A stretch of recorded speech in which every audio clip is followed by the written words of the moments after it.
The other two can go ahead and sit. My name is Greg Bennett. I live in Andrews. And the people out here have worked for our community their whole lives. They're our past, our present, and our future.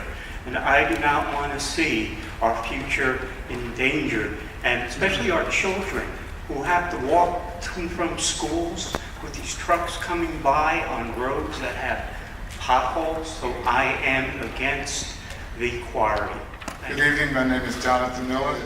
If you look out throughout the country, any place there's a mining, the community dies. And that's what's going to happen with us. Our community will die. When we talk about 20 years of mining, just think of all the people that's going to leave in 20 years, and no one is going to come back. It was a dark and stormy night in Neesmith, South Carolina several years ago when DHEC came to Neesmith Baptist Church. We were told that we were going to have the largest landfill east of the Mississippi, a mile from Neesmith Baptist Church. We were told it's a done deal. You can't fight it. You can't win. Nobody can stop it. The permits are here. All the politicians are in favor of it. There's no use to fight. Well, we're too stupid to understand that you have to fight. You can fight. You can stop this if you get your community together and fight it. You can fight it on Facebook. You can fight it with letters to your politicians. You can fight it with meetings. My name is William Hanna. This thing is concerning me terribly. And I was told by a DHEC person that he has walked all the wetland, the streams, ditches, and it's not going to concern our Black River. And everyone knows Black River is a tourist attraction. A lot of people paddle that river. And if this happens, that's going to destroy it. The fish, you can forget that. And that's a fact. We know water quality is going to be adversely impacted by this mine. It will impact Murray Swamp, adjacent swamps, and the Black River, which is a state-designated scenic river. Data from DNR says the pH level of water in Murray Swamp is already close to the highest tolerable levels, and with mining contaminants in it, it will likely kill trees like the water tupelo and the bald cypress and impact aquatic life in Murray Swamp and beyond. The applicant did not address, nor did the agency require, an exploration of impacts to the threatened and vulnerable Atlantic sturgeon that live and spawn in the Black River.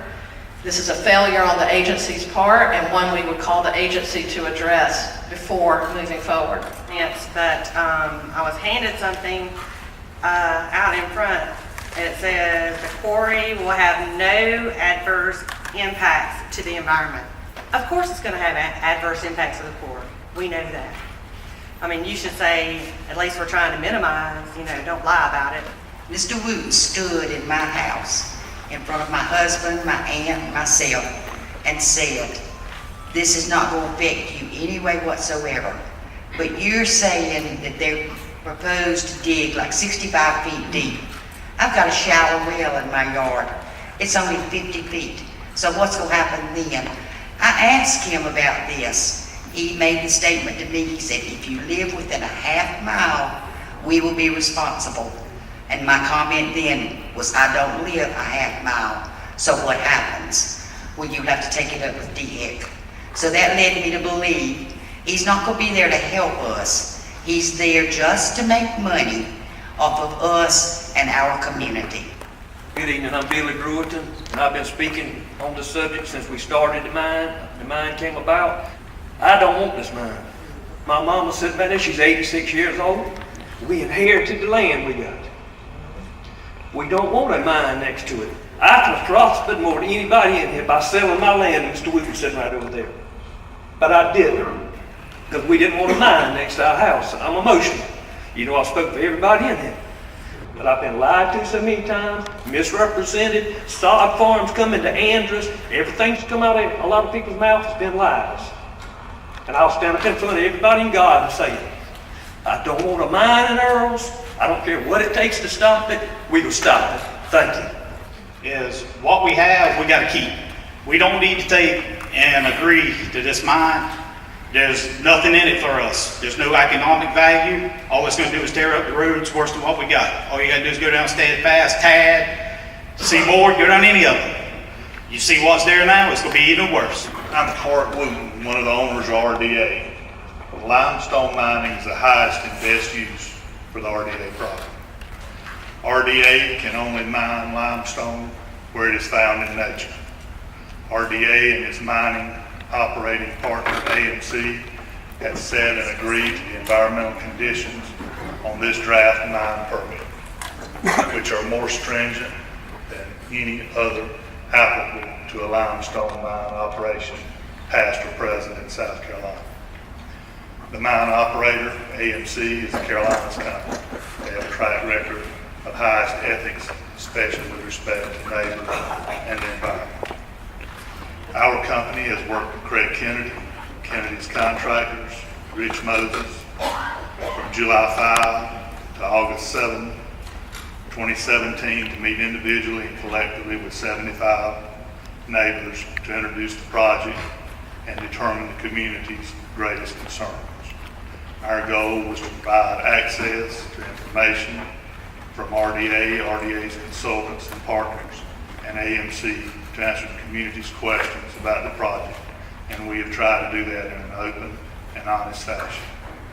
We pledge to continue to be open and honest with our overview and answers to questions anyone may have about the mine and any environmental issues associated with the RDA mine. Along with AMC operators, we not only intend to operate with the written requirements of the permit, but with the spirit and the intent. RDA is partners with AMC. We understand the problem of previous and current limestone mines in South Carolina and neighboring states. These mines had little to no regulation in their beginning to prevent issues with neighbors and the environment. The previous mines have provided understanding for the preventative requirements put into place for RDA.